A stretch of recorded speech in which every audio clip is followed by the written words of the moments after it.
만나 무엇을 버릴까? 라는 제목으로 하나님의 말씀의 은혜를 나누고자 합니다. 자, 주보 뒤에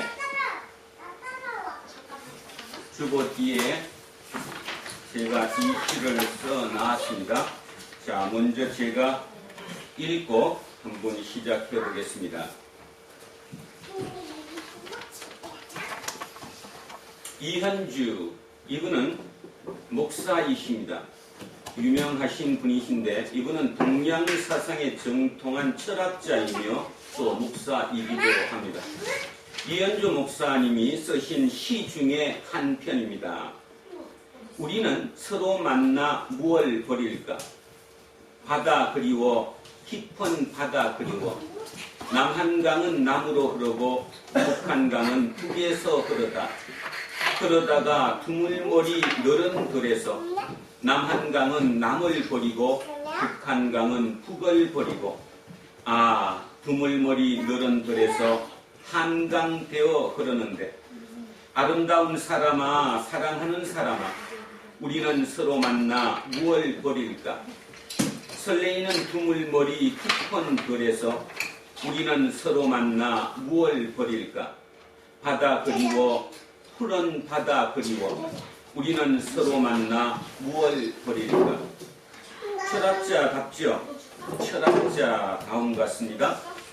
자, 사람들은 무엇을 만나면 뭔가를 쌓아야죠. 뭔가를 만들어야 되고 뭔가를 진취적으로 앞으로 나가기 위해서 사람과 사람이 만납니다. 보통 그렇게 생각을 합니다. 요즘 결혼도 마찬가지죠. 남자와 여자가 결혼을 해서 만나서 뭔가를 이루기 위해, 쌓기 위해 그렇게 애를 써갑니다. 근데 그게 참 만만치 않아요. 그거 쌓아가는 게. 자, 그런데 오늘 이현주 목사는 엉뚱한, 전혀 우리의 사고와는 반대되는 얘기를 하죠. 둘이 만나서 뭘 버릴까를 생각한다. 이게 기독교구나. 이게 철학이구나. 이게 사상이구나. 버리는 거죠. 자, 우리는 뭐라고 얘기합니까? 예수님께서는 나를 쫓아오기 위해서는 뭐를 버리라고 해요? 뭐를 버려? 자기를. 버릴 정도가 아니라 자기 자신을 버리라고 얘기하죠. 자기를 버려야 나를 따르는 것이다 라고 얘기합니다.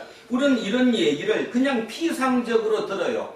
좋은 말이야. 성경이니까 그런 거지 하나님이니까 그런 말 하시는 거지 이렇게 얘기하죠. 실제 내 삶에 적용이 되지 않는다는 것입니다. 그런데 깊이 한번 생각해 보십시오. 버리지 못하면 우리는 살지 못합니다. 버리면 그것만큼 다른 것으로 채울 수 있기 때문에 지금의 내가 아닌 나보다 더 넓은 나, 나보다 더 멋있는 나, 나보다 더 포용적인 나, 그런 나로 바뀔 수 있는 거잖아요. 근데 그 나를 고집하면 절대로 다른 것을 받아들이지 못하니까 실제로 크지 못하잖아요. 신앙생활을 수십 년을 해도 하면 할수록 해가 가면 갈수록 어떻게 돼요? 더 옹고집이 돼요. 더 고집스러워지고 자기가 옳다라고 얘기를 하는 거죠. 서로 이렇게 포용을 하지 못한다는 거예요. 왜죠? 버리지 못하니까. 내게 옳으니까 못 버린다라고 생각하는 거죠. 지난주 목요일날 우리 아이들 그러니까 이상하네요. 우리 청년들하고 두교황이라는 넷플릭스 영화를 봤더랬습니다. 목사로서 저는 굉장히 감명 깊었습니다. 그리고 새롭게 나를 한번 되돌아볼 수 있는 계기이기도 하고요. 두교황. 교황은 여러분 아시다시피 종신직입니다. 죽을 때까지 교황이 되는 거죠. 그런데 지금 현재 이 지구별의 교황은 몇 분이 계십니까? 두 분이 계십니다. 전임 교황 베네딕토 16세. 그 다음에 지금 현재 교황 프란치스코. 그죠? 교황이 두 분이에요. 왜죠? 베네딕토 16세가 자기가 살아있는 자기 생전에 은퇴했기 때문이죠. 버렸다는 것입니다. 아주 큰 거였어요. 버렸어요. 뭐를 버렸어요? 교황의 권위를 버렸어요. 교황의 직위를 버렸어요. 자기 죽을 때까지 안락할 수 있는 모든 것을 가질 수 있는 그것을 버렸습니다. 2시간 조금 넘는 그 기간 동안에 두 사람이 그 두 교황이니까 두 사람이겠죠. 그 두 배우가 연기를 하는데 다른 것처럼 어떤 스펙타클이 있는 것도 아니고 어떤 화려함이 있는 것도 아니고 그 대화예요. 대화로 이루어지는 그 영화가 졸지 않고 볼 수 있게 만들었던 아주 큰 힘이 있더라고요. 기회 되면 넷플릭스에서 꼭 한번 보기를 추천합니다. 두 교황입니다. 자, 거기에 베네딕토 16세는 독일 출신입니다. 그리고 그분은 신학자 출신이고요. 학자 출신, 대학 교수 출신의 아주 뛰어난, 학식이 뛰어난 분이었고요. 우리 식으로 얘기하면 금수저였습니다. 베네딕토 10세는 금수저였어요. 당연히 금수저니까 진보일까요? 보수일까요? 보수였겠죠. 볼수 중에도 꼴통 보수였다 이런 뜻입니다. 그 베네딕토 16세가 제위 중에 있으면서 여러분 혹시 기억나실까 모르는데 한 10여 년 전, 조금 더 지나서 한 15년 전까지 추려보면 가톨릭이 위기에 봉착했더랬습니다. 무엇 때문이었죠? 신부님들의 어린이 성추의 성의 문제 때문에. 막 전 세계적으로 불었죠. 여기는 여기대로 어떤 추기경이 뭐했다 이런 식으로 엄청난 그 와중에 있었더랬습니다. 그 과정을 겪으면서 베네딕토 16세가 생각을 달리합니다. 이거를 바꿔야 된다. 바꿔야 하나님이 산다. 바꾸지 못하면 죽는다. 제가 이런 얘기하니까 또 여러분 거북스럽죠. 하나님을 어떻게 바꿔? 하나님 바꿔야죠. 왜 하나님을 바꿔야 합니까? 우리가 인식하는 하나님은 그 전지전능한 그 하나님 중에 진짜 이 손톱만큼도 안 되는 부분을 우리가 안다고 주장할 거니까. 그러니까 그 하나님을 바꿔야죠. 더 넓혀야 된다는 거예요. 그래서 베네딕토 16세는 마음속으로 정리를 합니다. 아, 바꾸기 위해서는 나로서는 안 된다. 그러니까 정반대인, 나와 정반대인 진보, 그 중에서도 특별하게 나를 공격하는 그 사람이 이거를 맡으면 개혁이 되지 않을까? 그 고심 중에 영화는 시작합니다. 그리고 그 프란치스코 교황이 됐던 그분은 아시다시피 해방신학자이며 아르헨티나에서 진짜 밑에 사람들과 살아왔던 그분이죠. 그분이 이제 자기도 추기경에서 은퇴해야 되겠다. 근데 추기경은 그냥 사표를 던진다고 되는 게 아니라 교황을 직접 만나야 하고 교황이 거기에 서명을 해야 이제 은퇴할 수 있는 거예요. 추기경은.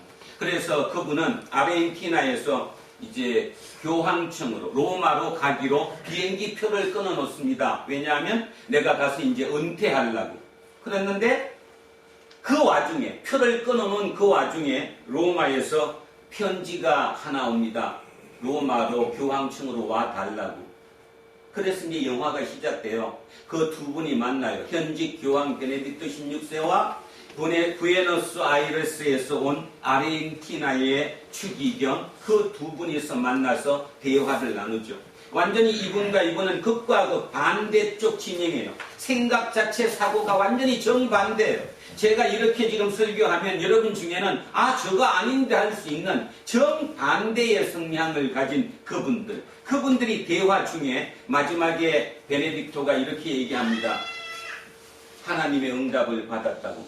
그 하나님의 응답이 뭐냐? 바로 당신이라는 거예요. 뭔 뜻입니까? 전혀 성향이 다른 반대쪽 사람인데 둘의 대화 중에 공통점을 느낀 거죠. 그 공통점이 뭐냐? 개혁, 바꿔야 된다. 하나님을 바꾸지 못하면 우리는 죽는다. 그 공통점 때문에 베네딕토가 그 옷을 은퇴를 해버립니다. 그리고 다시 추기경 교황을 뽑았는데 그 교황이 바로 프란체스코 교황이 되었어요. 그래서 저는 그 생각했습니다. 대한민국은 교인 1000명만 돼도 그 교회를 목표로서 아들한테 주고 사위한테 물어주고 심지어는 딸한테까지 키워서 물려주는 이 하나님과 진짜 12억의 성도를 가진 그 거대한 가톨릭 조직에 그것도 세계적인 권위를 가지고 누구든 그분한테 최상의 대접을 하는 그 위치에 있는 그 직위를 어떻게 버릴 수 있었을까? 버릴 수 있었을까? 그러면 답은 끝난 거죠. 우리 집니다. 이길 방법이 없다 이런 뜻이에요. 무엇으로 이길 건데? 여러분의 하나님은 누군데? 지금까지 여러분이 마음속에 믿어왔던 그 하나님을 버리지 못하면 우리는 방법이 없는 건데. 근데 그런 생각 혹시 안 드십니까? 이러다가 진짜 내가 엑소더스 한다면 과연 내가 하나님 옆에 있을까? 있기는 할까? 그런 생각 한 번이라도 해보셨어요? 베네딕토 16세는 그 위치에 있으면서 그 생각을 했겠죠. 나를 위해서가 아니라 모두를 위해서 하나님을 바꿔야 한다. 근데 나는 안 된다. 이미 나는 기득권자고 나는 검수저고 나는 보수고 그죠? 나는 기존틀을 가지고 있으니까 나는 못한다. 나를 공격하는 그 사람이 하면 할 수 있지 않을까? 그런 위대함을 봤습니다. 영화를 물론 영화니까 픽션이 가미되었겠지만 현존 살아있는 두 분의 얘기를 그렇게 둘의 대화로만 2시간 이상 풀어나가는 그걸 보면서 야 우리 좀 깊이 한번 생각해 봐야 되겠다 그런 생각했습니다. 자, 그래서 오늘 다시 얘기로 들어갑니다. 이현주 목사의 이 시처럼 우리는 도대체 뭐를 버려야 할까? 예수를 만났는데 내가 예수를 만났는데 뭐를 버려야 예수가 될까? 내가 뭐를 버려야 예수쟁이가 될까? 그냥 나는 가만히 있고 거기다가 예수만 갖다 집어넣으면 나는 예수쟁이가 될까? 여러분, 보통 이제 사람은 이게 삶이 뭐를 추구합니까? 행복을 추구합니다. 여기서 안티는 거지 마시고 그냥 저는 학자가 아니고 그냥 기본적인 간단한 얘기로만 표현하니까 그 세부적인 디테일한 내용은 다 생략하고 그냥 큰 굵은 줄기로만 한번 따져보겠습니다. 사람이 이렇게 삽니다. 뭐를 추구하고 삽니까? 행복을 추구하고 삽니다. 근데 그 행복을 그냥 도표로 식으로 한번 나눠본다면 밑에 분모가 뭘까요? 욕망 또는 야망이겠죠. 욕망이라고 부르든 야망이라고 부르든 하여튼 그게 분모일 거요. 분자는 뭘까요? 그 욕망에 대한 성취일 겁니다. 성취. 그래서 분모와 분자를 했을 때 이게 높으면 만족감, 행복감이 높을 것이고 그게 떨어지면 행복감이 떨어지겠죠. 그러면 한번 가만히 생각해 보세요. 예수를 믿어서 그 예수가 분자를 높입니까? 분모를 높입니까? 여러분은 뭐를 높입니까? 아니 예수를 왜 믿냐고 지금. 분모를 높이기 위해서 믿어요? 분자를 높이기 위해서 믿어요? 분자를 높이기 위해서. 분자의 성취를 높이는 거죠? 네. 근데 뭐도 높이고 동시에 같이 높아지는 거지. 분모도 높아지고 입을 크게 열라며 저 땡땡 목사는 맨날 오늘도 그 찬송 부를 건데요. 네 입을 크게 열어라. 그러면 하나님이 그걸로 다 대주신다. 이거 아니에요. 그죠? 자, 분모도 높아질 뿐더러 하나님의 능력에 의해서 내 능력을 초과하는 그 능력에 의해서 분자가 높아지니까 내가 행복감이 높아질 거다. 이거 아니에요. 이거. 그런데 지금까지 산업혁명 이후로 약 300년 동안의 현대사회가 계속 뭐를 높였냐 하면 분모를 높였어요. 그리고 이루어졌어요. 대중에. 그랬는데 지금 우리가 사는 2020년 어떤 시대로 들어가고 있습니까? 성장사회가 아니라 수축사회로 들어가죠. 다시 더 편한 얘기로 하면 지금까지는 인플레였단 말입니다. 뭐든지 올라가죠. 성장을 해요. 무조건 우리는 태어나갖고 지금 이날 이때까지 사람이 사는 것은 성장이라고 봤다는 겁니다. 올라가야지. 인플레. 가격도 올라가고 월급도 올라가고 집값도 올라가고 그죠? 그런데 그 인플레가 꺾이기 시작했어요. 우리만이 아니라 전 세계적으로. 맞죠? 디플레로 갑니다. 금리가 마이너스로 떨어집니다. 지금까지 인간으로서 한 번도 경험해보지 못했던 이상한 곳으로 지금 우리는 빨려 들어가고 있습니다. 알게 모르게. 그런데도 중요한 것은 개중에 대부분의 사람들은 아직도 머릿속의 인식은 성장 마인드를 가지고 있는 거예요. 수축 사회를 살아가면서도 성장 사회의 그 마인드로 사는 거예요. 그런데요, 우리 이 젊은 친구들은요 진짜 똑똑합니다. 왜 똑똑하죠? 저는 저 친구들을 보면서 진짜 똑똑하다는 생각을 하는 이유가 저 친구들이 이제 알았어요. 아, 내가 성장을 추구해봐야 될 방법이 없구나. 내가 지금부터 아무리 애쓰고 열심히 살아도 나는 20평짜리 아파트 한 채도 죽을 때까지도 못 산다. 그러면 결국 그렇게 되면 뭐가 되느냐 하면 나는 그러면 항상 불행하게 살 거냐? 아, 나 그렇게 못 살겠다는 거죠. 불행하게 살지 못할 거다. 나는 그냥 불행으로 살진 않겠다. 그러면 어떻게 하면 돼요? 자, 분모와 분자 중에 뭐를 줄이면 되죠? 그렇지, 분모를 줄이면 되버리지. 분모를 줄여버린 거예요, 지금. 분모를 줄여버리니까 욕심을 줄여버렸어요. 그러니까 위에 그 성취하는 것을 작은 걸로 만든 거지. 나는 벤처 300 그것이 내 목표야. 나는 아파트를 살 목표가 아니라 난 벤처 한 대만 사면 돼. 그래서 명품에 올인하는 거예요. 명품에 올인하는 이유가 성취감, 행복감을 느끼기 위해서죠. 뭐를 줄여서? 분모를 줄여서. 분모를 줄여가지고. 지금 이 사회로 우리는 이미 접어들었어요. 그러니까 나오는 용어가 정해졌죠? 뭐 정해졌습니까? 욜로, 그 다음에 소확행. 이 모든 이런 개념 자체가 지금 수축인데 분모를 줄인 거잖아요. 저는 이 분모를 줄인 이 부분은 오늘 여기서 얘기한 것처럼 이현주 목사가 얘기한 것처럼 무엇을 버릴까에 그걸 버렸다. 나는 이거 심각하다고 생각합니다. 왜 심각할까요? 왜 분모를 줄였는데 심각할까요? 하나님이 우리한테 부인하라, 예수님이 나를 따르기 위해서는 자기를 부인하라, 이 의미를 오해했다라는 거예요. 분모를 줄이라는 의미가 아니라 이 의미는 분모를 바꾸라는 거거든요. 네 욕망을 누구 걸로 대체시켜라? 하나님의 뜻으로 대체해라. 예수님의 뜻으로 대체해라. 쉽게 해서 네 삶이 너 삶이 아니라 주님을 위한 삶으로 분모를 바꿔봐라. 분모를 바꿔봐라. 분모를 축소한다는 뜻이 아니라 그 분모에 내 야망, 내 욕망 그 자리에 하나님의 뜻으로 바꿔봐라. 그 사회가 옳은 사회죠. 그렇게 사회가 가야 그 사회가 살아나는 사회가 되는 거죠.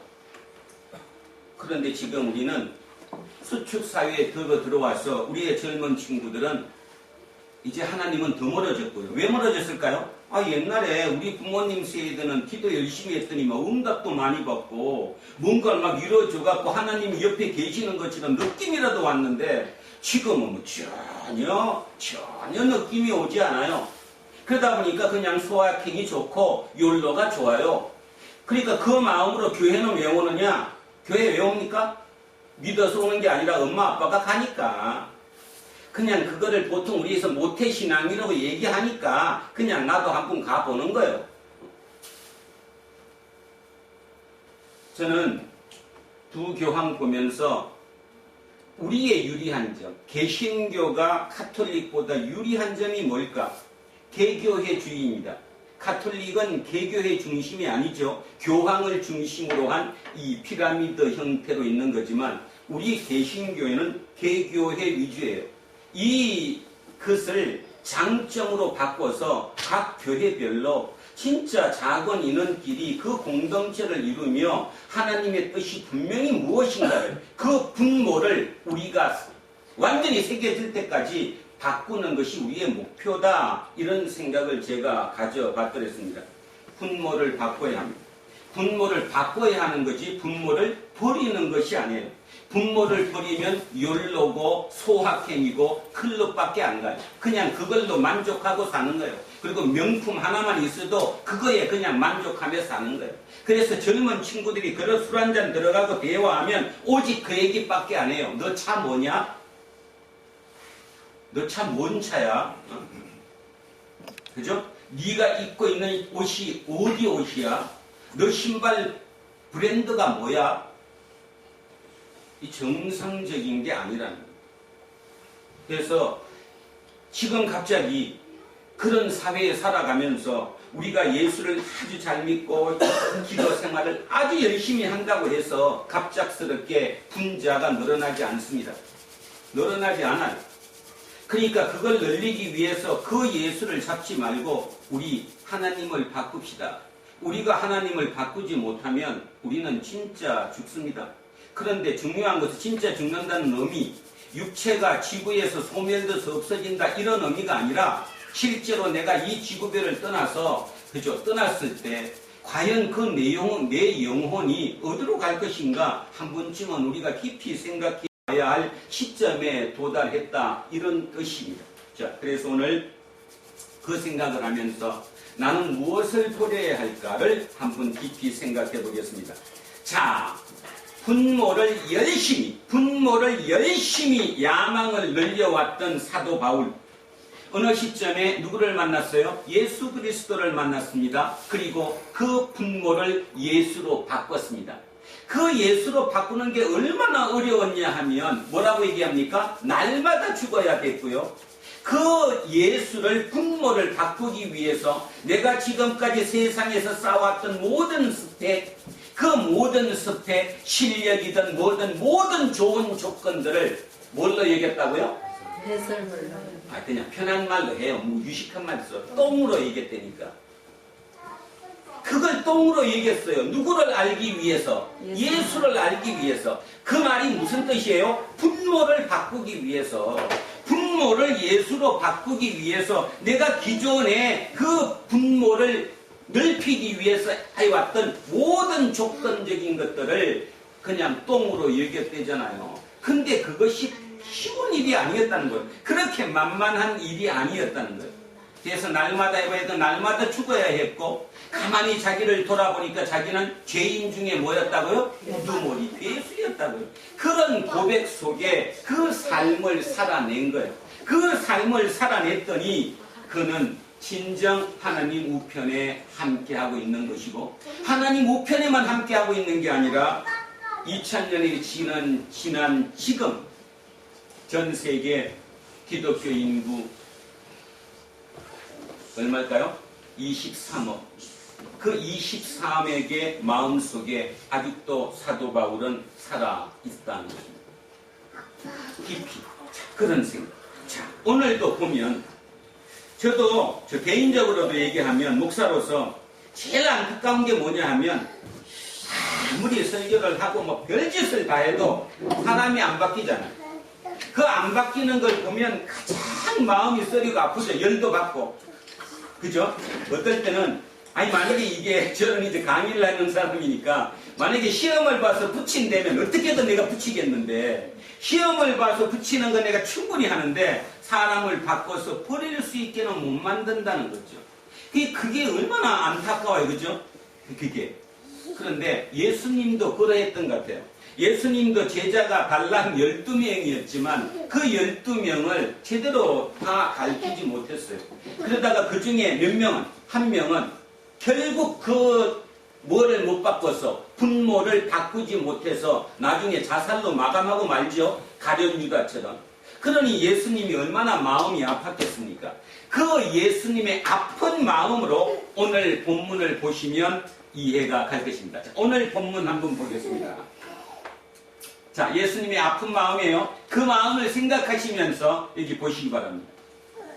제자 중에서 누가 크냐 하는 변론이 일어나니 예수께서 그 마음에 변론하는 것을 아시고 어린아이 하나를 데려다가 자기 곁에 세우시고 그들에게 이르시되 누구든지 내 이름으로 이런 어린아이를 영접하면 곧 나를 영접하며 또 누구든지 나를 영접하면 나를 보내시니 곧 하나님을 영접함이라. 너희 모든 사람 중에 가장 작은 이 가장 작은 그가 누굴까요? 바로 어린아이를 영접하는 사람. 이 사람이 가장 큰 자다. 지금 너네들은 누가 크냐를 지금 하고 있는 거예요. 서열을 정하는 거죠. 12명 중에서도 누가 가장 높냐, 누가 가장 위대하냐, 누가 가장 뛰어나냐 이 얘기를 하고 있다는 거예요. 모두가 다 였겠지만 겉으로 드러나는 그 12명 중에 주동하는 선동자가 있었을까요? 없었을까요?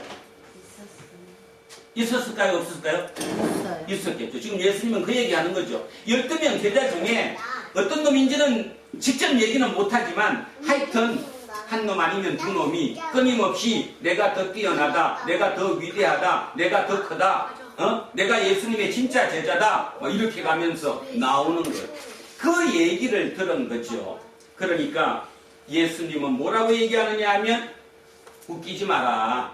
지금 그거 서열 따져서 12명 중에 내가 대장이니 내가 작으니 크니 그런 소리 하는 게 중요한 게 아니라 진짜 되려면 누구를 영접해라? 어린아이. 자, 여기서 오해하면 안 됩니다. 저기 있는 제희나 정연이를 영접하라 그런 뜻이 아니에요. 여기서 어린아이가 의미하는 바가 뭘까요? 이 어린아이는 자기 스스로 할 수 없는 능력이 없는 사람, 가장 약한 사람, 그죠? 소외된 자, 그들을 얘기하는 거죠. 그들을 뭐 하라는 거예요? 영접하라는 거예요. 여러분 몇 년 전에 신문에서도 났고 소문이 한번 돌았던 얘기가 있는데 제가 다시 한번 해보겠습니다. 외국계 대기업의 큰 기업의 한국 사장을 뽑는데 어떤 사람이 이제 거기에 이제 응시를 하잖아요. 내가 되겠다고. 그래서 모든 사람들 주변에 있는 사람들은 당연히 그 사람이 한국 대표가 될 것이라고 봤다는 거예요. 그런데 정작 미국 본사에서 발표한 명단에 봤더니 그 사람이 있어요? 없어요? 없어요. 그래서 그 사람이 미국 본사에다가 의의를 신청한 거예요. 왜 내가 떨어졌느냐? 왜 내가 한국 대표에서 떨어졌느냐?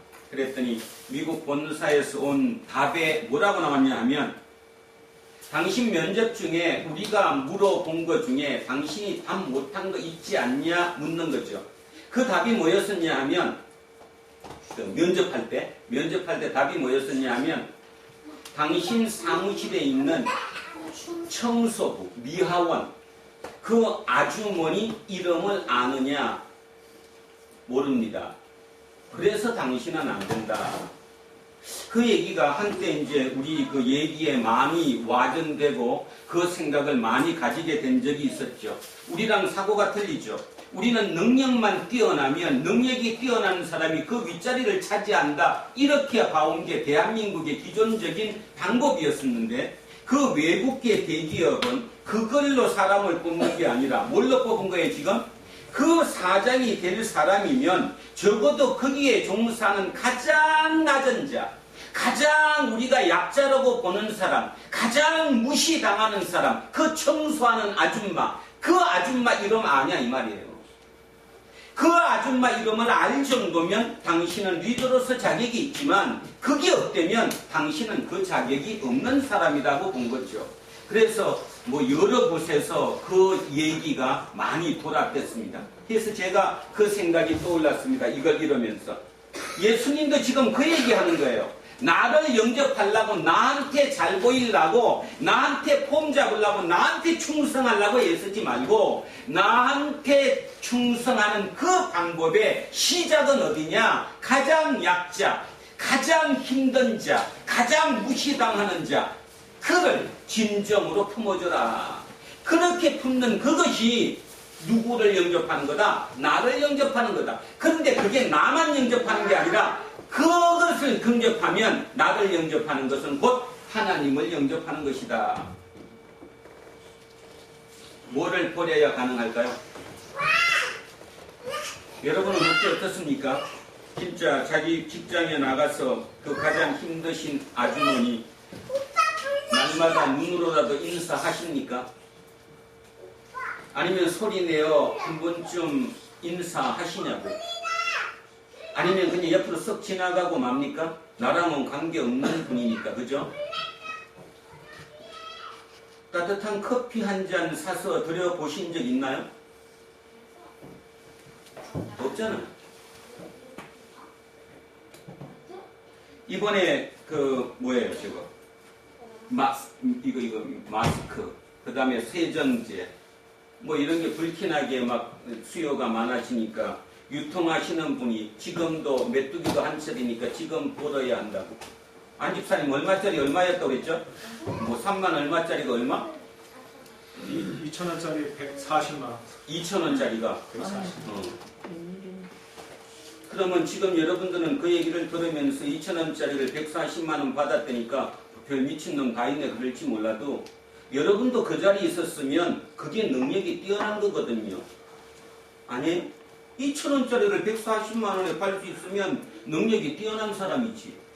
그리고 보편적으로 이제 또 그 판매하는 사람의 부인은 우리 남편 최고라고 얘기하겠지. 우리 남편은 이 정도로 능력이 뛰어나다고. 아빠. 우리가 지금 이 사고를 생각을 바꾸면 우리가 버릴 게 뭐냐 이거. 우리가 버려야 할 거. 우리가 만나서 예수를 만나서 버려야 할 게 뭐냐. 자, 첫 번째가 지금 나온 거예요. 뭐를 버려야 합니까?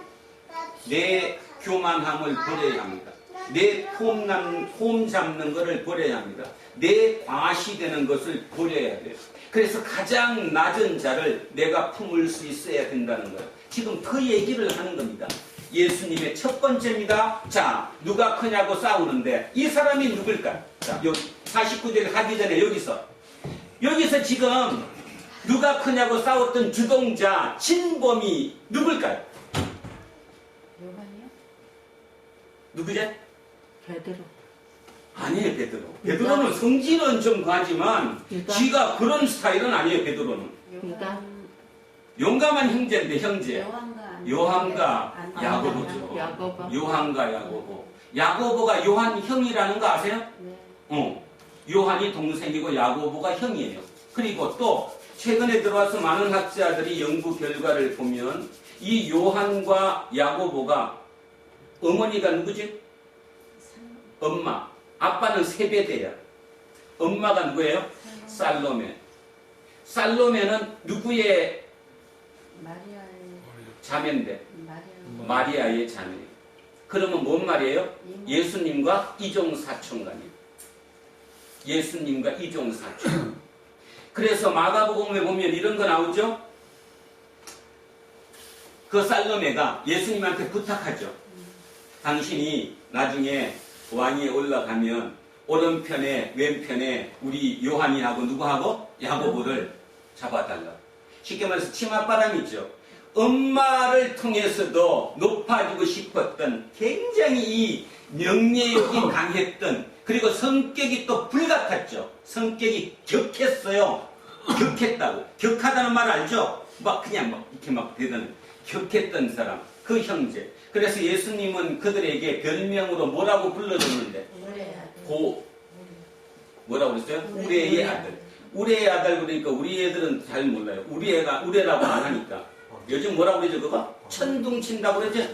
천둥 친다. 천둥 번개 친다 할 때 천둥. 천둥의 아들이라고 불렀던 보아너게라고 불렀던 천둥의 아들. 누구하고 누구라고요? 요한하고 야고보. 지금 예수님이 지금 이 46절부터 쭉 여기까지 누구를 마음에 두고 얘기하느냐 하면 지금 형제를 두고 얘기하는 거예요. 자, 그래서 그 생각하면서 한 분 더 하겠습니다. 제자 중에서 누가 크나 하는 변론이 일어나니 당연히 요한이죠. 야고보하고. 예수께서 그 마음에 변론하는 것을 아시고 어린아이 하나를 데려다가 자기 곁에 세우시고 그들에게 이르시되 누구든지 내 이름으로 이런 어린아이를 영접하면 곧 나를 영접하며 또 누구든지 나를 영접하면 나를 보내신 이를 영접함이라. 너희 모든 사람 중에 가장 작은 그가 어린아이일까요? 아니면 어린아이를 품은 사람일까요? 어린아이를 품은 가장 약자를 품어준 이름 없는 그를 내가 안아준 그가 가장 큰 자니라. 49절 요한이었죠. 바로 나오죠. 요한이. 그러니까 요한이 어땠을까요? 마음이 뜨끔했겠죠. 그 얘기를 들으면서. 그러니까 뭐 하는 거예요 지금? 방향 전환을 하는 거예요. 말로 전환을 시키는 거죠. 분위기 전환을 하는 겁니다. 그러면서 뭐라고 그러는가 하면 딱 얘기하는 거예요. 요한이 여짜오되 주여 어떤 사람이 주의 이름으로 귀신을 내쫓는 것을 우리가 보고 우리와 함께 따르지 아니하므로 금하였나이다. 쉽게 얘기해서 우리 지금 제자들 따라다니는 우리가 아닌 모르는 사람이 예수님의 이름으로 귀신을 쫓아내더라. 그래서 우리가 그거를 뭐 했다? 막았다. 하지 말라고 막았다. 잘했죠? 이 얘기하는 거예요. 잘했죠? 우리 잘했죠? 그랬더니 예수님이 뭐라고 그랬냐면 예수께서 이러시되 금하지 말라. 너희를 반대하지 않는 자는 너희를 위하는 자다. 또 당했어요? 안 당했어요? 또 예수님과 생각이 달랐어요. 뭐의 차이입니까? 지금 분모가 틀리는 거죠. 예수님의 분모와 요한의 분모가 지금 틀리는 거예요. 그러니까 그 정도로 우리의 생각을 바꾼다는 것은 어려운 지난한 일이에요. 묵상을 왜 합니까? 기도를 왜 합니까? 그거 바꾸려고 하는 거죠. 성령이 임하면 바꾼다고 우리는 얘기하니까 내 영이 바뀌기 위해서 묵상하고 기도하는 거예요. 자, 지금 그렇게 하는 거잖아요. 요한 입장에서는 분위기를 전환시켜갖고 마음이 뜨끔하니까 이렇게 해서 칭찬 한 번 받으려고 얘기했는데 이번에도 똑같이 칭찬하는 게 아니라 금하지 말래요. 너희를 반대하지 않는 자는 너희를 위하는 자니까 그를 하지 말래요. 이건 뭡니까? 우리라고 하는 울타리를 넓혀라 좁혀라. 넓혀라. 넓히라는 거죠. 여러분 어떻습니까? 직장 가면 우리를 좁힙니까? 넓힙니까? 좁혀. 그럼요. 좁히는 게 가장 안전하거든요. 좁히는 거죠. 내 편을 좁혀요. 우리라고 하는 틀을 좁히면 좁힐수록 뭔가 보여요. 인간은 본능적으로 우리를 좁힙니다. 예수님은 지금 뭐라고 얘기하는가 하면 그 우리를 뭐 하라는 거예요? 넓히라는 거예요. 넓혀라. 반대를 얘기하고 있는 거죠. 자, 우리를 넓히라. 51절 갑니다. 예수께서 성천하실 기약이 차감해 예루살렘을 향하여 올라가기로 굳게 결심하고 사자들을 앞서 보내심에 그들이 가서 예수를 위하여 준비하려고 사마리아인의 한 마을에 들어갔더니 여기까지 먼저 합니다. 갈릴리에서 예루살렘까지 가는 길에 두 길이 있거든요. 하나는 사마리아라고 하는 마을을 통과해서 내려가는 방법이 있고 하나는 요단강을 따라서 강둑을 따라서 동쪽으로 이렇게 가는 길이 있습니다. 그런데 우리는 이제 이 기존 여기 성경에는 안 나오니까 모르겠지만 실제로 이 사마리아에 있는 사람들하고 예루살렘 사람들하고는 원수지간이죠. 견원지간이에요. 왜 그렇게 됐느냐? 역사적인 얘기를 잠깐만 하면 사마리아 다윗 왕의 아들이 누구예요? 솔로몬. 솔로몬이 죽고 난 뒤에 남과 북으로 나눠졌어요? 안 나눠졌어요? 나눠졌어요. 이스라엘이 남쪽과 북쪽으로 나눠졌어요. 북쪽을 뭐라고 부르고? 이스라엘이라고 부르고 남쪽을 유다라고 불러서 나라가 둘로 쪼개졌어요. 자, 남쪽 유다의 수도는 예루살렘이고 북쪽 이스라엘의 수도는 사마리아예요. 이 사마리아가 북쪽의 수도예요. 수도. 지금 우리나라로 따지면 남쪽의 수도는 서울이고 북쪽의 수도는 어디예요? 평양인 것처럼 북쪽의 북이스라엘의 수도가 사마리아이고 남쪽의 수도가 예루살렘이었다는 거죠. 그런데 이 북쪽 북이스라엘이 주전 722년에 아시리아에게 망해버렸어요.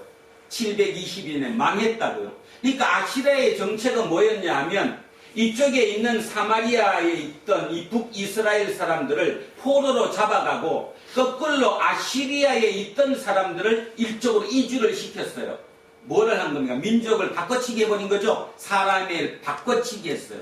그러다 보니까 기존에 있던 북쪽에 있던 사마리아에 살던 사람들이 누구랑 통혼을 하게 돼요? 자기들끼리 결혼하는 게 아니라 이민족과 결혼을 해서 섞이게 된 거죠. 그리고부터 약 한 130년이 지난 후에 남쪽도 망합니다. 586년에 130년 정도 남쪽이 더 있다가 이번에는 바벨로니아에게 망해요. 근데 바벨로니아도 이들을 포로로 끌고 갔는데 문제는 여러분 많이 들었던 키루스 왕, 고레스 왕이라고 성경에 나와 있는 그 키루스 왕이 평화 정책에 의해서 뭐 돼요? 도로 돌려보내요? 안 돌려보내요? 돌려보내요. 돌려보내가지고 이 남쪽에 있던 이 남유다에 있던 사람들이 50년 만에 자기 고향으로 돌아와요. 해서 처음 한 일이 뭐예요? 성전을 다시 만드는 거예요. 성전을. 그때 이 북쪽에 있던 사마리아 사람들이 야, 우리도 도와줄까? 그거 만드는데 우리도 좀 힘을 보탤까? 그랬더니 남쪽이 단호히 뭐합니까? 막습니다. 왜? 너는 이제 우리 사람들이 아니야. 왜냐하면 너네들은 이미 피가 섞였어 안 섞였어? 피가 이미 섞였어. 2세 3세가 다른 이방인으로 섞였기 때문에 우리는 너를 정식 유대인으로 인정한다 못한다? 못한다. 배타적이 된 거예요. 그래서 원수지간이 된 거죠. 그래서 예전에 갈릴리에 왜 예루살렘에서 갈릴리를 많이 달리느냐 하면 갈릴리에 호수가 있기 때문에 땅이 비옥해요. 땅이 비옥하다는 말의 뜻이 뭐예요? 농사가 잘 돼요? 안 돼요? 잘 돼요. 그리고 고기 잡는 업도 발달했어요. 그럼 이 농사가 잘 되니까 이 농사를 짓는 땅 주인, 토지주가 갈릴리 사람일까요? 예루살렘 사람일까요? 예루살렘 사람이잖아. 서울 사람이잖아. 그죠? 그러니까 그들이 갈릴리를 왔다 갔다 하려면 어디를 통과해야 돼요? 사마리아를 통과해야 돼요. 그러니까 사마리아 사람들이 살인도 저지르고요. 이들을 막기 위해서 굉장히 힘든 곳이 있었다고요.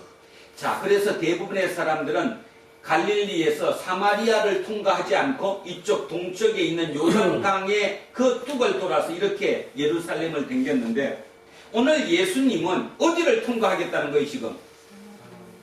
사마리아를 통과해서 가겠다는 거예요. 얼마 정도 걸릴까요? 약 한 일주일 정도 걸립니다. 예루살렘까지 가려면. 그러면 자야 돼요, 안 자야 돼요? 자야 돼요.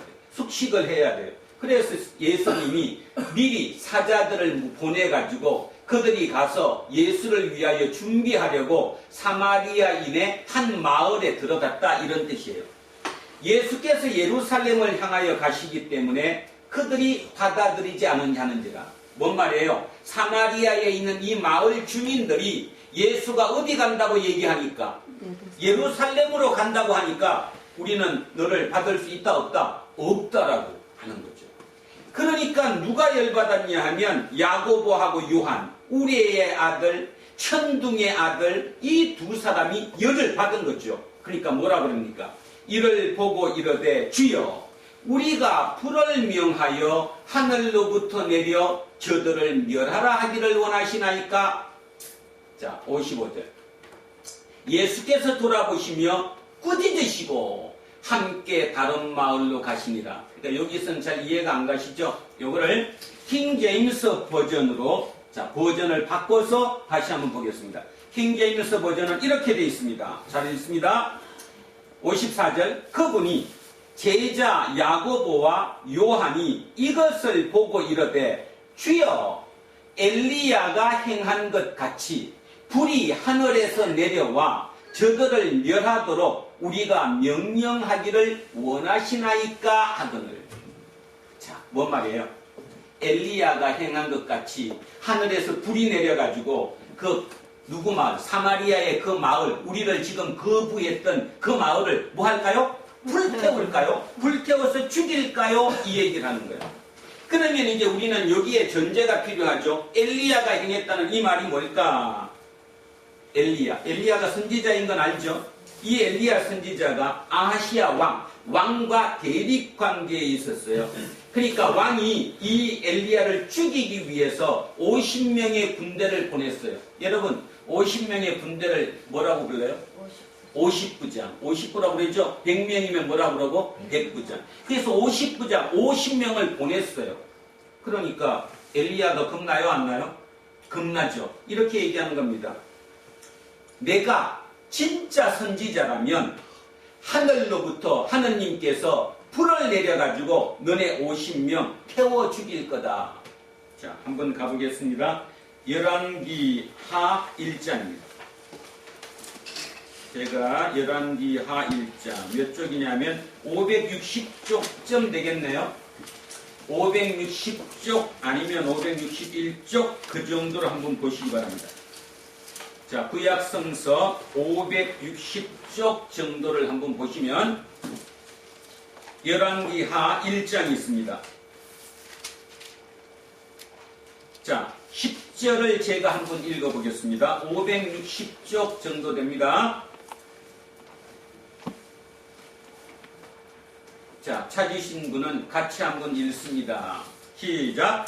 엘리야가 59장에게 대답하여 이르되 내가 만일 하나님의 사람이면 불이 하늘에서 내려와 너와 너의 50명을 살을지로다 하매 불이 곧 하늘에서 내려와 그와 그의 군사 50명을 뭐 했더라? 살랐더라. 그랬더니 자 12절 또 합니다. 다시 또 보냈어요. 자 50명이 죽었으니까 왕이 또 50명을 보냈어요. 자 12절 또 합니다. 엘리야가 그들에게 대답하여 이르되 내가 만일 하나님의 사람이면 불이 하늘에서 내려와 너와 너의 50명을 살을지로다 하매 하나님의 불이 곧 하늘에서 내려와 그와 그의 군사 50명을 살랐더라. 아멘. 자, 그러면 이제 이 얘기가 무슨 얘기인지 알죠? 이 얘기. 자, 그 생각하면서 얘기를 한번 제가 더 합니다. 그분이 제자 야고보와 요한이 이것을 보고 이르되 주여 엘리야가 행한 것 같이 불이 하늘에서 내려와 저들을 멸하도록 우리가 명령하기를 원하십니까? 하거늘 그분께서 그러니까 예수님께서 돌아서서 그들을 꾸짖으시며 이르시되 너희가 어떤 영에 속해 있는지 너희가 알지 못하는 거다. 아주 중요한 말 나왔죠. 너희가 어떤 영에 속해 있는지 너 스스로 모른다는 거예요. 너희가 영이 무슨 뜻입니까? 지금 이들의 마음속에 야고보와 요한의 마음속에 성령이 있다는 거예요? 악령이 있다는 거예요? 악령이 있다는 거예요. 근데 악령이 있는 걸 본인들은 정작 안다 모른다? 모른다는 거예요. 왜 본인이 몰라요? 본인의 분모가 옛날에 자기 그냥 그대로니까. 그거 옛날 그대로 세상적인 그 분모 그대로이니까. 이게 안 바뀌니까. 영이 안 바뀌었다는 얘기예요. 그래서 그분께서 돌아서서 그들을 꾸짖으시며 이르시되 너희가 어떤 영에 속해 있는지 너희가 알지 못하는 거다. 사람의 아들은 사람들의 생명을 멸하러 오지 아니하고 생명을 구하러 왔느니라 하시니라. 그들이 다른 마을로 가니라. 뭐 얘기합니까? 예수쟁이면 사람을 살리러 예수가 온 거지 사람을 죽이러 온 게 아니다. 근데 너네 속의 생각이 왜 그 모양이냐? 이렇게 얘기하는 거죠. 하나님의 아들 예수 그리스도의 그 마음에 애타는 마음을 우리는 여기에서 보게 됐습니다. 자, 세 가지였습니다. 첫 번째는 무슨 마음이었죠? 첫 번째, 예수님이 속 탔어요. 지금 요한하고 야고보 때문에. 첫 번째는 뭐 때문에? 첫 번째 뭐 때문에? 자기 과시대죠. 내가 잘났다는 거, 내가 높다는 거, 내가 너보다 높다는 거예요. 우리는 이걸 뭐라고 그래요? 본능이라고 그러죠. 오늘 잘 들으셔서 생각하셔야 합니다. 예수를 믿으면서도 사람이 다 그렇지. 사람 당연한 거 아니야? 그러면 믿지 마셔야지. 안 믿는 거예요. 믿지 마셔야 할 문제가 아니라 여러분은 예수 안 믿는 거라는 얘기예요. 예수님이 지금 우리에게 그 얘기하는 거예요. 너 본능이라고 생각하는 세상 사람들이 산 것 같이 분모를 끝없이 늘리는 그거 아니다는 거예요. 그걸로는 절대로 나를 따라올 수 없다. 이 얘기를 지금 하고 있는 거란 말이에요. 그래서 자기 과시 아니다. 어떻게 해야 된다? 너를 겸손히하고 가장 약한 어린아이 같은 약자를 보듬어 품을 수 있어야 된다. 그 사람이 새로운 리더가 될 거다. 지금 그 얘기하고 있죠. 두 번째는 뭐 얘기하고 있어요? 우리를 좁혔어요? 안 좁혔어요? 좁혔어요. 그랬더니 우리를 어떻게 하래요? 우리를 넓히래. 우리를 넓히래. 자, 세 번째는 뭐 얘기했어요? 나를 뭐 하는 사람을, 반대하는 사람을 눈은 눈으로, 이는 이로 치라는 거예요. 그냥 피하라는 거예요. 피하라는 거예요. 그것이 옳다는 거죠. 그게 바로 오늘 첫 번째 모두에 읽었던 것처럼 남한강은 남을 버리고 북한강을 북을 버려서 뭐가 되는 거예요? 한강이 되는 거다. 그런 뜻입니다. 자, 그러면 우리는 오늘 결론을 찾아야 합니다. 요한은 바뀌었어요? 안 바뀌었어요? 오늘 이렇게까지 예수님한테 욕을 먹고 예수님이 저렇게 말씀을 했는데도 요한은 바뀌었을까요? 안 바뀌고 나는 내 본능 그대로 살 거야. 그게 인간이지. 그랬을까요? 바뀌었죠. 어떻게 바뀌었죠, 요한이? 야고보는 제가 미리 말씀드리죠. 야고보는 제일 먼저 순교당했어요. 순교를 헤롯 안티파스에게 제일 먼저 목 잘렸다니까요. 돌 맞아 죽었어요. 그러면 요한은 어떻게 됐을까요? 제일 오래 살았어요. 90이 넘을 때까지. 그런데 제일 오래 살았는데 완벽하게 변신했어요, 안 했어요? 했어요. 그리고 뭘 썼어요? 요한복음, 요한 1서, 요한 2서, 요한 3서, 그 다음 요한 계시록, 그리고 에베소 교회를 그렇게 튼튼하게 지켰던 사람, 이 사람이 요한입니다. 자, 요한은 어떻게 바뀌었습니까? 결론을 얘기하면 요한의 마음속에 딱 답이 나온 거예요. 이제 내 욕망, 내 야망, 다시 얘기하면 분노를 예수님으로 바뀌었는데 바뀌고 났더니 그 바뀐 그 하나님이 누구라는 거예요? 줄이고 다시 얘기하면 여기 있는 이 성경의 이 많은 문구를 줄이면 딱 한 단어로 나온다. 그 단어가 뭐다? 사랑이다. 그래서 사랑의 사도로 완벽하게 변신했죠. 그래서 깨달은 거예요. 행복은 어디서 온다? 사랑에서 온다. 내 분노를 넓혀서 내가 행복감을 느끼는 게 아니라 내 삶은 하나님의 사랑으로 모든 것을 살아낼 수 있다. 그래서 바뀌었습니다. 자, 하나만 보지요. 요한 1서 한번 가겠습니다. 요한 1서입니다.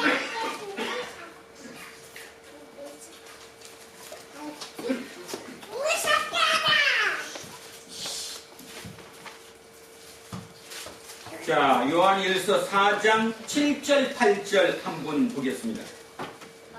도대체 이 요한이 저런 과정을 거쳐서 어떻게 변했을까? 자, 요한 1서 4장 7절 8절 391쪽 정도 되겠네요. 391쪽 그 정도 됩니다. 자, 찾으셨으면 7절 8절 한번 읽습니다. 시작. 사랑하는 자들아, 우리가 서로 사랑하자. 사랑은 하나님께 속한 것이니 사랑하는 자마다 하나님으로부터 나서 하나님을 알고 사랑하지 아니하는 자는 하나님을 알지 못하나니 이는 하나님은 사랑이심이라. 그래서 완벽한 예수쟁이로 바뀌었다는 겁니다. 오늘 설교를 마칩니다. 마음속에 넣어 보십시오. 지금까지 내가 믿었던 하나님은 누구였는가? 그 하나님은 분모를 넓히게 하시고 분자를 내 능력보다 더 높이 성취하게 해주신 분, 그 하나님이셨습니까? 그렇다면 빨리 그 하나님을 바꾸십시오. 하나님은 밑에 있는 분모를 뭘로 바꾸는 거예요? 하나님, 사랑으로 바꾸는 거예요. 분모를 사랑으로 바꾸면 모두 그 어떤 경우든 기뻐할 수 있고 감사할 수 있고 행복할 수 있다. 그것이 이 땅의 짧은 삶이다. 이 땅의 그 짧은 삶을 통해서 마지막 그 사랑에게 내가 옆에 앉은 자리로 갈 수 있다. 사랑이 사랑을 모르면 그 옆자리로 못 가죠. 그 쉬운 얘기로 하나님이 누군지를 알면 그 자리로 내가 찾아갈 수 있지만 하나님이 누군지 모르는데 내가 어디에 가 있겠습니까?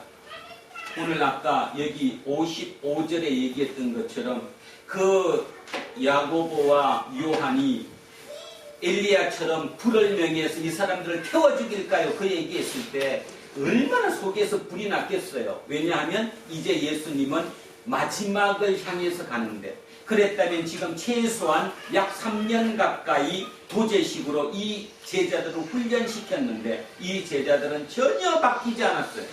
전혀. 그러면 언제 바뀌었죠? 자, 오늘 결론입니다. 제자들이 언제 바뀌었어요? 예수님이 부활하시고 그 다음에 언제? 뭐가 내려온 다음에? 성령이 오순절에 불같이 내려온 다음에 그들은 완벽하게 바뀌었어요. 그러면 오늘 우리는 답을 얻을 수 있습니다. 제가 목사로서 여러분에게 할 수 있는 거 그냥 기도밖에 없는데 그 기도가 뭐냐? 성령님이 여러분 속에 임하시면 여러분은 요한처럼 변할 수 있습니다. 그러나 그 성령, 영이 변하지 못하면 끝없이 그 반복을 거듭하고 살아간다는 거죠. 자, 그렇다면 어떻게 성령을 받을 것이냐? 성령을 받는 방법. 말씀을 열심히 읽어야 되겠죠. 생각을 끊임없이 거기에 초점을 맞춰야 되겠죠. 내 코드를, 내 전파, 이 전파를 하나님과 초점을 맞춰야 되겠죠. 그러면 나는 끝없이 그렇게 살 수 있다라는 거예요. 그것이 이 땅의 가장 행복한 삶이라는 거죠. 여러분 명심하시기 바랍니다. 재벌이 되고 돈을 그렇게 많이 벌고 그거를 자식한테 물려줘도 그 자식은 우리가 얘기하는 것처럼 사람이 되지 않는다고 얘기합니다. 괴물이 되어가고 있는 거죠. 그런 괴물을 만들지 말고 우리 주변만큼이라도 진정으로 사람을 만들어내는, 그래서 그 자연인의 모습처럼 아무것도 없어도 그 자연과 더불어 살면서 날마다 기쁨과 감사를 느끼며 살 수 있는 그 삶, 그 삶에 요거만큼이라도 따라갈 수 있는 우리 두란노 공동체 모든 식구들이 되었으면 좋겠습니다. 오늘 우리 이순 집사님 기도하셨던 것처럼 우리의 삶의 모습으로 그 모습의 삶을 이어 삶으로 예수를 드러낼 수 있는 우리 모두가 되기를 주님의 이름으로 축원드립니다. 기도하겠습니다. 하나님, 우리는 하나님을 믿으면 그 하나님의 전지전능한 능력으로 내 분노와 분자가 커짐으로 말미암아 날마다 그 기쁨 속에서 사는 것이라고 착각하며 살았던 적이 얼마나 많은지 모릅니다. 어쩌면 그것 때문에 대한민국의 기독교가 100년 이상 전 세계 지구별에 있었을 만큼 그렇게 강력한 번영을 이루었음에도 불구하고 지금 개독교라는 소리를 듣고 있으며 그 하나님을 욕먹이고 있는 건 아닌지 우리를 깊이 돌아봐야 합니다. 어쩌면 그렇게 하는 것이 그것은 하나님이 아니라 악한 영이겠지요. 하나님의 이름을 빙자해서 악한 영을 섬기는 그 우상을 섬기는 우리의 모습을 온전하게 되돌아볼 수 있고 들여다볼 수 있는 우리가 되게 해주십시오. 오직 그 방법은 성령께서 내 속에 임할 때만 그것이 가능함을 믿습니다. 우리 공동체 모든 식구들 한 사람 한 사람에게 영이 바뀌게 하시고 그 성령으로 임하신 성령 충만으로 인해 새로운 모습, 새로운 나를 되돌아볼 수 있고 바라볼 수 있는 우리가 되게 하옵소서. 그래서 내가 나를 못 보면 내가 옆 사람을 봄으로 인해서 성령이 임하면 저런 모습이 되겠구나, 그것을 느끼며 살아가는, 서로 자극을 주고 자극을 받는 우리 공동체 모든 식구들이 되게 하옵소서. 그래서 우리의 이 중에 있는 젊은이들을 통해 이 나라의 미래를 저 젊은이들에게 맡길 수 있게 하시고 새로운 마음을 가진, 새로운 마인드를 가진, 새로운 생각을 가진 저들로 말미암아 새로운 세상이 이루어지게 하옵소서. 감사드리며 거룩하신 예수 그리스도 이름으로 기도합니다.